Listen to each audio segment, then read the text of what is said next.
तो सुनिए महाराज, किष्किंधा का युवराज हूं, बाली सुत अंगद नाम मेरा, श्री रामचंद्र का सेवक हूं, लाया हूं पैगाम तेरा। कौन राम और कैसा पैगाम? यहाँ ऊट ऊट और दूत क्या काम? अंगद बाली का पुत्र, अंगद क्या तो ही अंगद है, बाली का तो बालक है, क्या तो ही बांस की चौरा है, क्या पिता का कोई घातक है?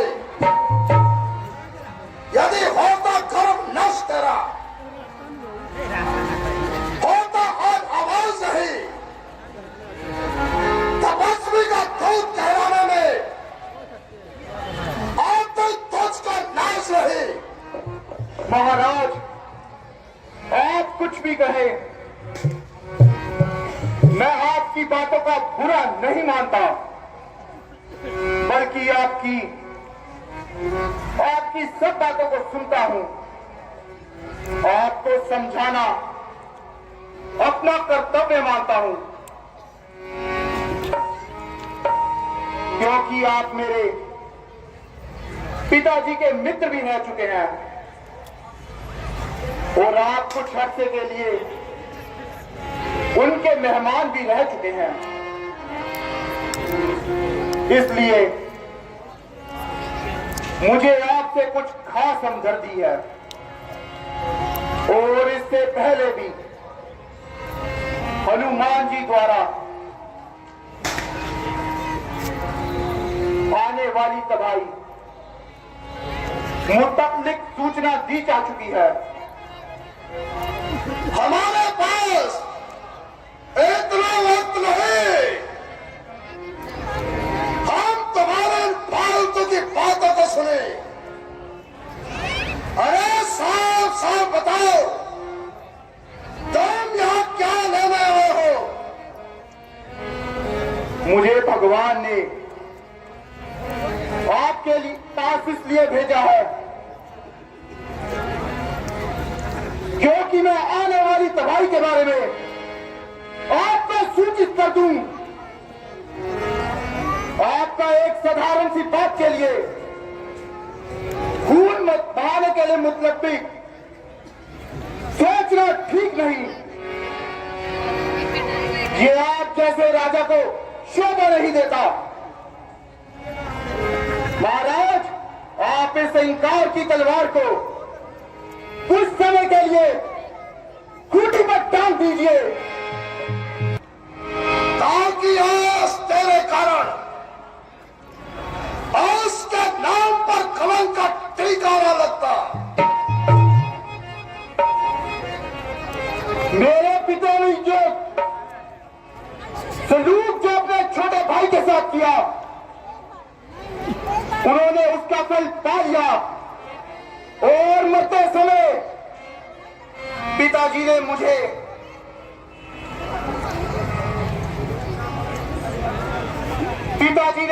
चाचा सुग्रीव की आज्ञा अनुसार चलने को कहा। इसलिए उनकी आज्ञा के अनुसार चलना मेरा धर्म है। परंतु आपको इस पराये झगड़े से क्या लेना? आप अपनी सोचिए, वरना अंजाम बुरा होगा। हजारों बेगुनाह का खून आपकी गर्दन पर होगा।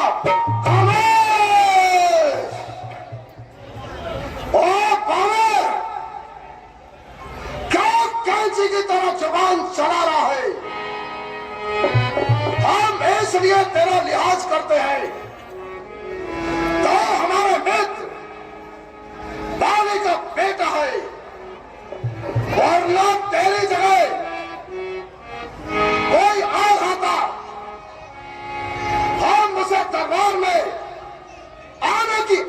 ही ना देते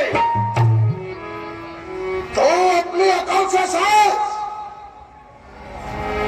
तो अपने पिता के शत्रुओं का साथ दे रहा है, जिसने पानी को धिक्कारा तो उसका दास हुआ। जो तेरे पिता का मित्र है उस पर तुझको विश्वास हुआ। मैं सच कहता हूं अंगद, अगर तेरे जैसा फौजी मेरे खानदान में पैदा होता अब तक कभी का तो उसे जहां में पहुंचा दिया होता। इसलिए बड़े राज्य लंका का तो कल से सेनापति हो जाए। महाराज रावण, आपने ठीक कहा, आपने मेरे भले के लिए कहा, परंतु महाराज मैं सोचता हूं मैं आपकी सेवा करूं,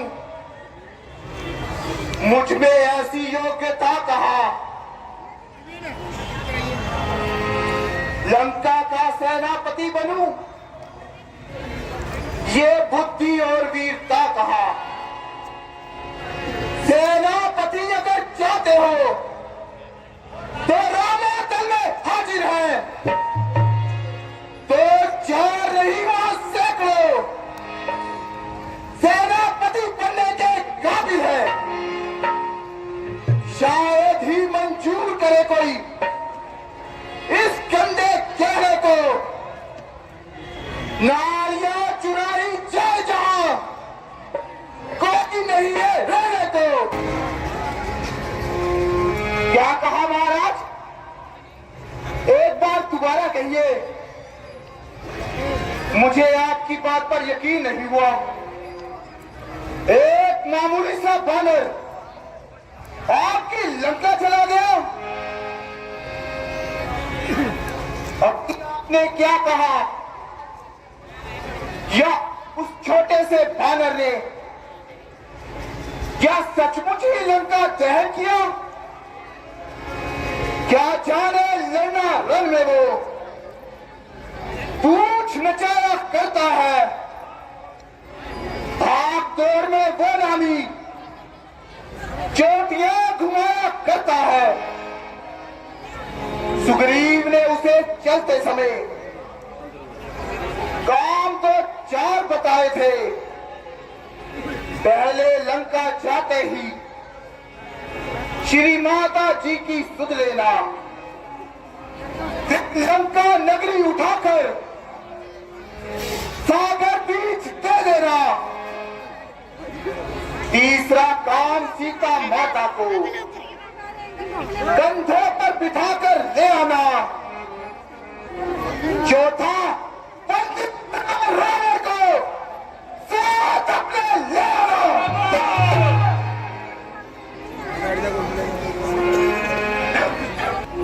अगर इतना नाच था तुझको, क्यों छल किया तूने? शिव प्रभु श्री राम से छल क्यों किया? खामोश, बहुत बहुत लगाम। मेरी आज्ञा से सूर्य निकलता छुपता है। मैं शंकर कहलाता हूं। मैं इस त्रिलोकी पर एक तीनों रूपों में आता हूं।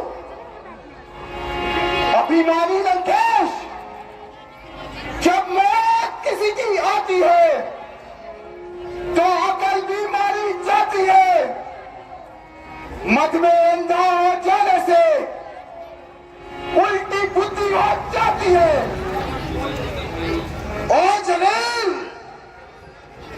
हम तेरी तरह बुज़दिल नहीं जो डर जाएंगे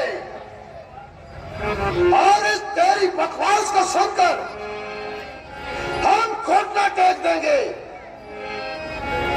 जिन पुतलों पर तुझे इतना मान है, इनका भी अभी इम्तिहान हुआ जाता है। अभी पता चल जाएगा कि तेरे ये मिट्टी के शेर मैदान जंग में क्या गुल खिलाएंगे। मैं अभी अपना पांव पृथ्वी पर जमाता हूं, कोई भी इन तेरे शूरवीरों में से मेरा पांव जो पृथ्वी से उठा देगा तो तुम्हारी जीत होगी, अन्यथा मैं श्री सीता जी को श्री रामचंद्र जी के पास आदर सहित ले जाऊंगा। हाँ हाँ, हमें तुम्हारी शर्त मंजूर है।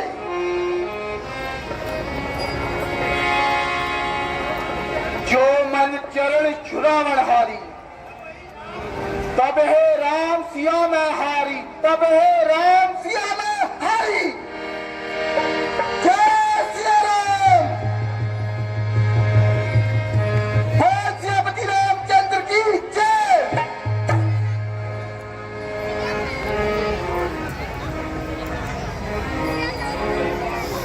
उठो मेरे बहादुरों, इस घमंडी का घमंड तोड़ो। निगम तुम उठो।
मैदानी जंग में देखा जाएगा, जरूर देखा जाएगा।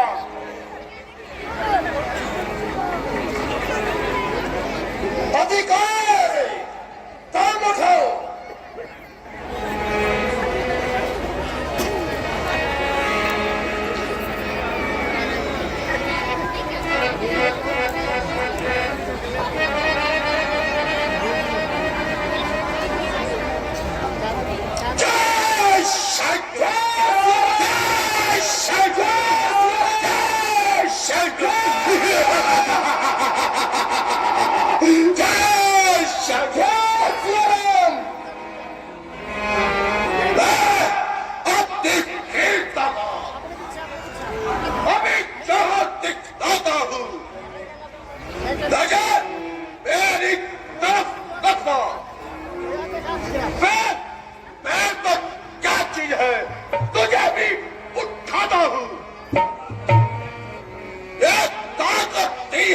कुदरत में, मेरे दसवें बाजू में, जमीन या आसमान,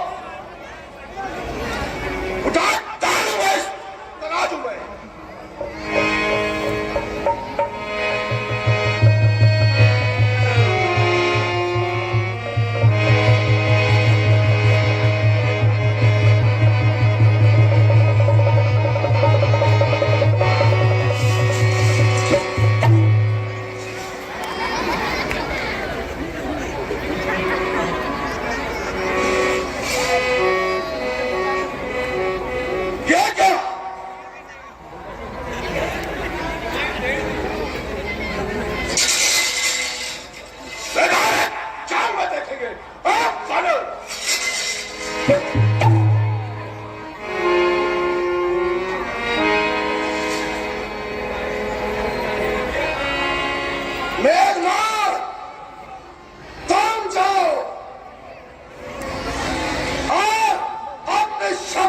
परिचय दिखाओ।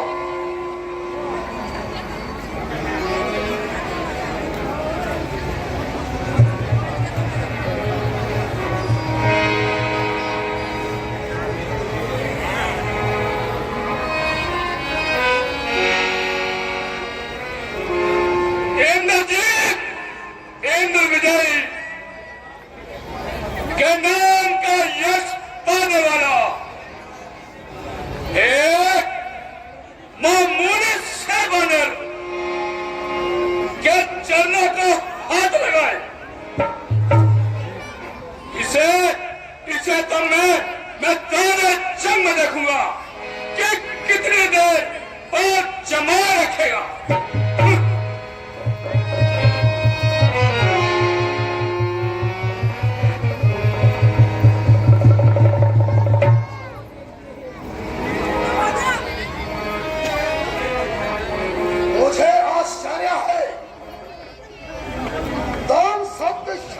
क्या हो गया है?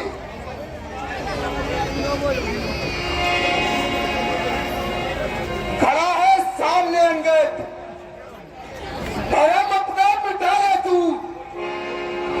अगर कोई और बाकी रहा हो तो उसको भी यहाँ बुला ले अब तू। ओ फसाते मांडे, क्यों तर लगा रखा है? और इस मामूली काम के लिए जवान चला रहा है।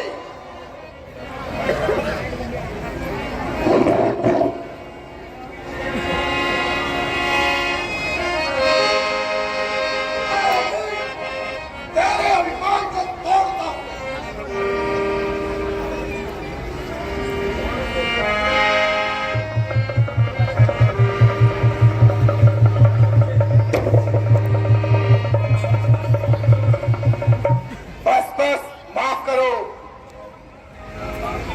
इस प्रकार मामला साफ नहीं होगा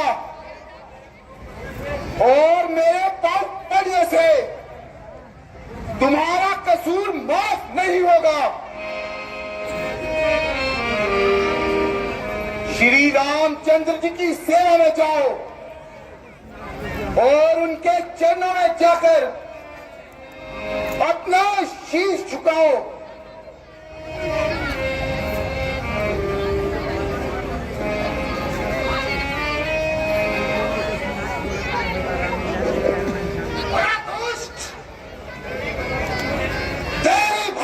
भी है तो हमारी नजर से दूर हो जा।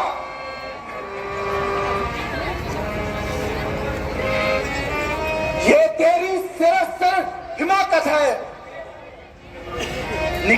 लंकेश, जिन खट्टुओं के भरोसे तू कूदा है, इनको तो सिर्फ बातें बनानी आती है। यदि तुझे अपनी तलवार पर अभिमान है तो हमारी ओर से भी तो युद्ध का ऐलान है।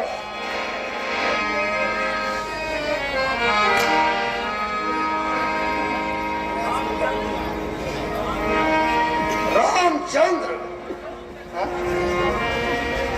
शायद हमसे डरता है। उसे लंका पर चढ़ाई करने का उसे मजा चुकाना होगा। पिताश्री, यदि